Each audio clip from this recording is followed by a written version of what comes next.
Cinema Classics is produced and hosted by John DeSando. Listen to the show Thursday at 8:01 p.m. on WCBE 90.5 FM. And listen to the shows and read reviews online at WCBE.org. I'm John DeSando, I'm Audrey Harkonen. and this is Cinema Classics. Cinema Classics.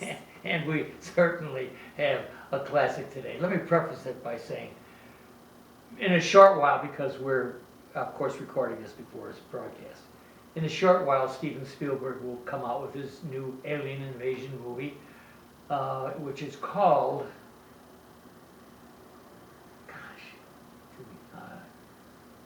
which is it called? Declaration Day. No.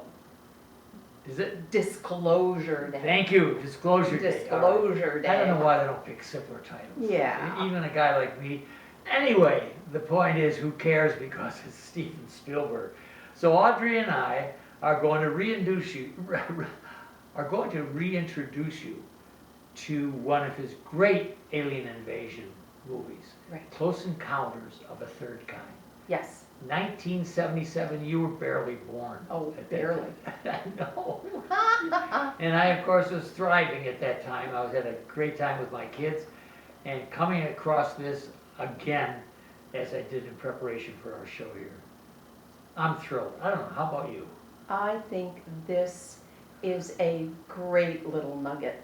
No, it's a great big nugget. Yeah, Yes, it is. It's yeah. a great big nugget. And one of those first films that Spielberg just 1, 2, 3, 4, one right after the other, just knocked them out of the park. Yeah, He yeah. just couldn't do any wrong.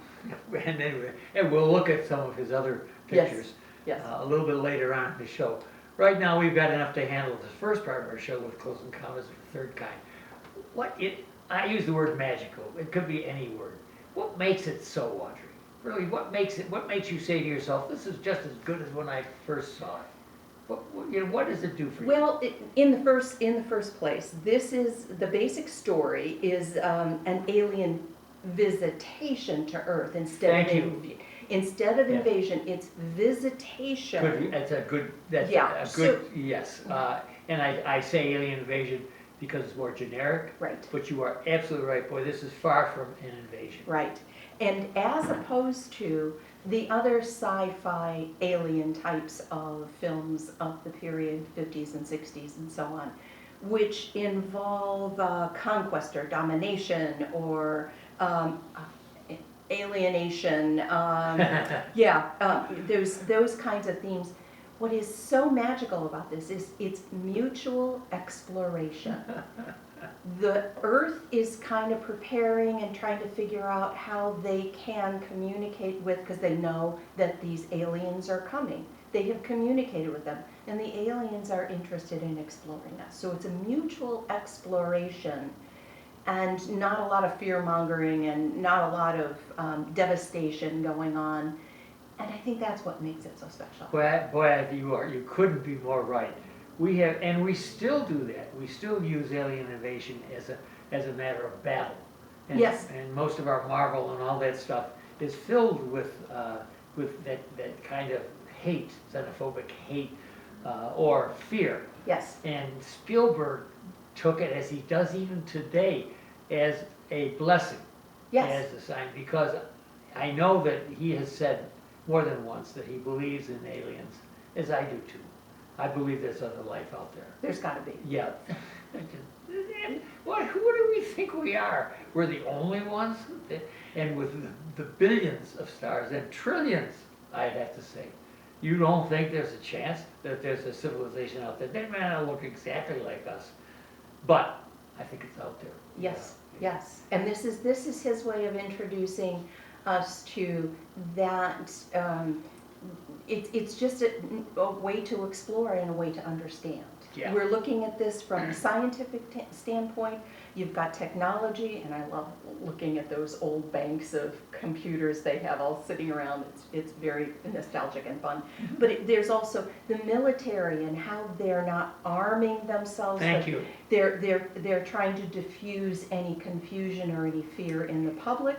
And then finally, there's a couple of just ordinary people that for some reason or another get caught up in this. So it's a story for each and every person as well. And that's why Spielberg does that so well. You know, he does, he's so good. And I mean, beautifully said. He's all full of humanity. That's Spielberg is.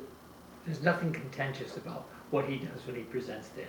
There's some danger, of course, but, and especially when you look at our protagonist, played by Richard Dreyfuss, and his name is Roy.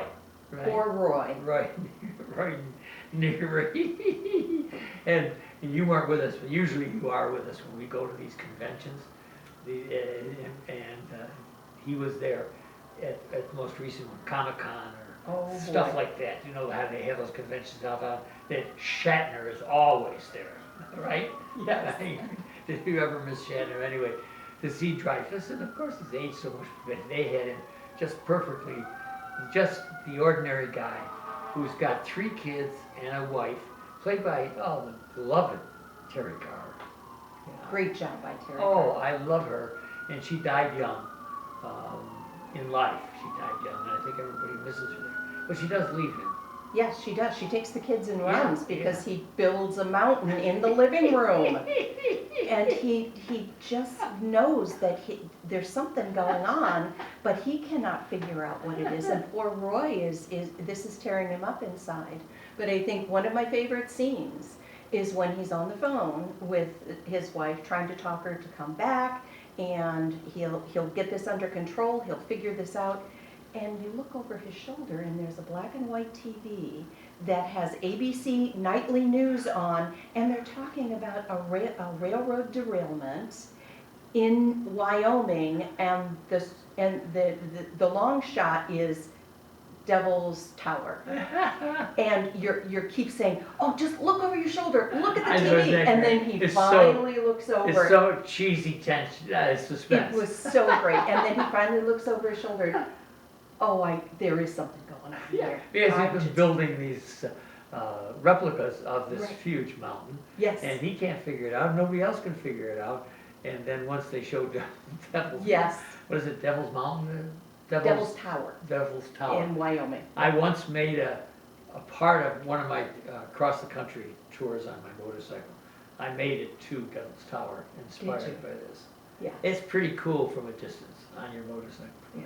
When you get up close, there are people spelunking all over it.